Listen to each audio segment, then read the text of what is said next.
aí, cara, a gente tava conversando aqui um pouquinho antes, falando sobre a vida, mas a gente também falou que tá rolando uma parada louca lá na Ucrânia, né, cara? O Putin meio que quer uma parte da Ucrânia pra Rússia, né? É um negócio assim. O cara tá nessa, né?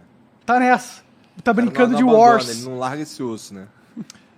Eu acho que o que a gente está vendo agora é o novo normal, porque ao longo dos últimos 30 anos a gente se acostumou com a liderança americana e a ausência de conflito entre grandes potências. Não havia uma outra potência.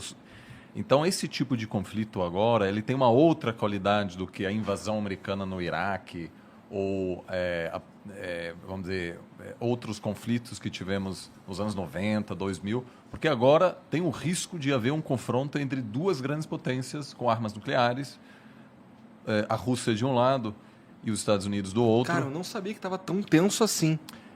O que acontece é que a Rússia finalmente, depois de 30 anos de passar por um processo de muita fraqueza, durante o qual ela não conseguiu defender o que ela considera a sua zona de influência, é um país muito enfraquecido depois do colapso da União Soviética. Então, os Estados Unidos acabou ampliando aos poucos sua esfera de influência.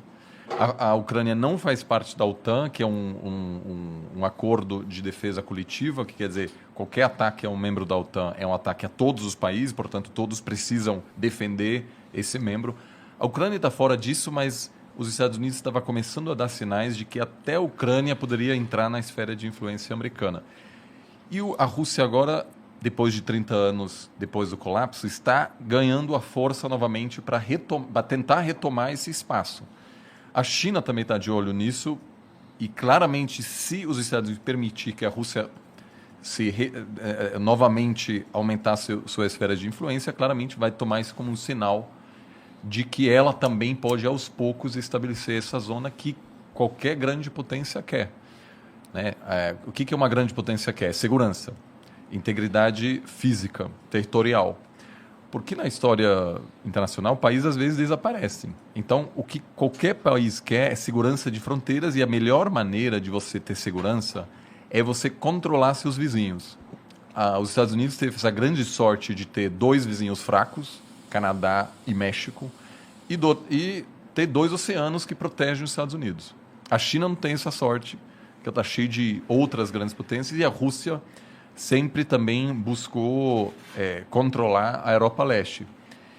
Então, agora, na verdade, é evidente que os Estados Unidos não conseguirá manter essa hegemonia que estabeleceu nos últimos 30 anos, e a Rússia, aos poucos, está querendo retomar esse espaço perdido.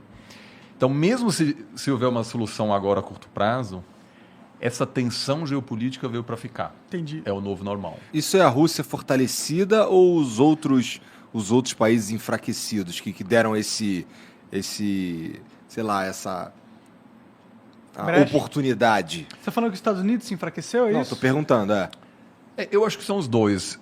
O sistema, como a gente o conhece hoje, ele foi criado depois da Segunda Guerra Mundial e novamente depois da Guerra Fria. Então, os Estados Unidos estava muito superior. Claramente, era a única grande potência. A Rússia estava muito fragilizada e a China ainda não era uma grande potência.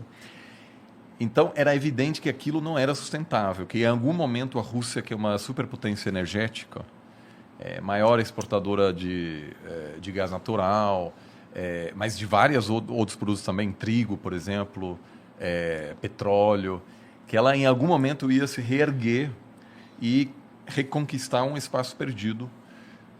A China também cresceu a taxas incríveis ao longo dos últimos anos, vai superar os Estados Unidos.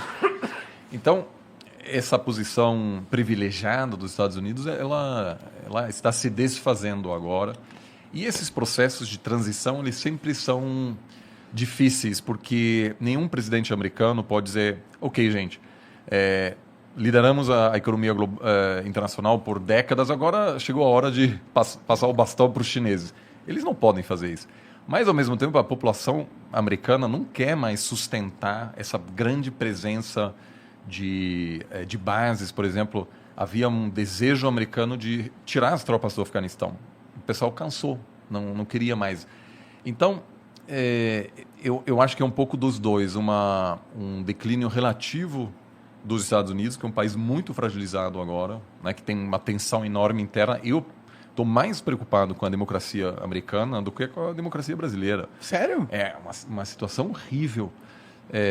Eu cresci, né? Eu fiz o colegial no interior dos Estados Unidos e essa galera vive num planeta diferente. São todos trumpistas, muitos seguem a teorias de conspiração. Eu mantenho esse contato com eles e eu fiz minha pós perto de Boston. Essas pessoas estão muito, muito mais distantes um do outro do que o bolsonarista e o petista aqui no Brasil. Lá Sério? você consegue, olhando o CEP da pessoa, você consegue saber em que essa pessoa vai votar. Entendi. As pessoas avisam no Tinder se eles são trumpistas ou democratas, etc. Então, em função dessa crise interna, os Estados Unidos não tem uma dificuldade imensa em se projetar como antes. Então, acho que são grandes ciclos históricos e não tanto a Rússia, mas acima de tudo a China terá um papel muito maior e o grande drama será negociar essa transição sem grande conflito. Que, aliás, deu certo 100 anos atrás. Quando a Inglaterra dominava o mundo, os Estados Unidos estavam em ascensão e a Inglaterra deixou os Estados Unidos assumirem a dianteira sem entrar em conflito com ela. Até porque já tinham perdido uma vez, né? Olha, eles sabiam que não fazia sentido. Era muito melhor se aliar à nova grande potência. Sim. Mas os Estados Unidos, ao longo dos últimos 100 anos, enfrentou uma ameaça existencial 3 vezes. A Alemanha imperial na Primeira Guerra Mundial. Aí, de maneira preventiva, os Estados Unidos entrou para derrotar a Alemanha, porque sabia que se a Alemanha ia vencer na Primeira Guerra Mundial, o próximo alvo seriam os Estados Unidos.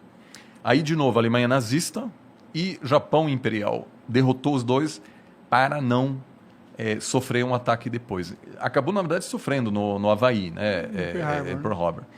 Agora, com a China, a estratégia foi outra. Foi de querer abraçar a China economicamente, fazer comércio com os chineses, se abrir a eles, na esperança de que os chineses, ao se desenvolver economicamente, iam aceitar essa ordem. Que foi uma grande aposta e agora, aos poucos, os americanos se dão conta que aquilo não funcionou. Os chineses, graças à ajuda americana também, se desenvolveram, vão se transformar na maior economia do mundo, mas olham para os americanos e acham, a história americana é assim em comparação com a história chinesa. Então, para os chineses, jamais se integrariam num sistema liderado pelos Estados Unidos. E a Rússia também, a grande aposta de chamar a Rússia para dentro do sistema fracassou. A Rússia fazia parte do G8, aí saiu, aí voltou a ser G7. Então, esses dois estão claramente, não estarão dispostos a ter um papel secundário, né? Então, acho que a gente está indo claramente nesse caminho. E a Ucrânia? A Ucrânia está afim de integrar a Rússia? Cara, a Ucrânia realmente é um país que hoje está um pouco fora das esferas de influência e isso é um perigo para um país, porque a Alemanha, por exemplo, queria fazer parte da esfera de influência dos Estados Unidos, queria integrar a OTAN. Depois do fim da Guerra Fria, a Polônia também foi para esse lado. A Ucrânia, na verdade, é um país muito novo, independente faz 30 anos só. A capital ucraniana foi a primeira capital russa. Então, os dois países estão muito conectados. Entendi. Entendi. E a capital só depois ela migrou de Kiev para Moscou. Então, o Putin sempre fala, a Ucrânia não é um país independente, somos irmãos. E, de fato, muitos líderes... É muito comum você ter um pai ucraniano, uma mãe russa, etc. Ou seja, tem muita conexão. O povo é muito conectado. Mas hoje é um país independente.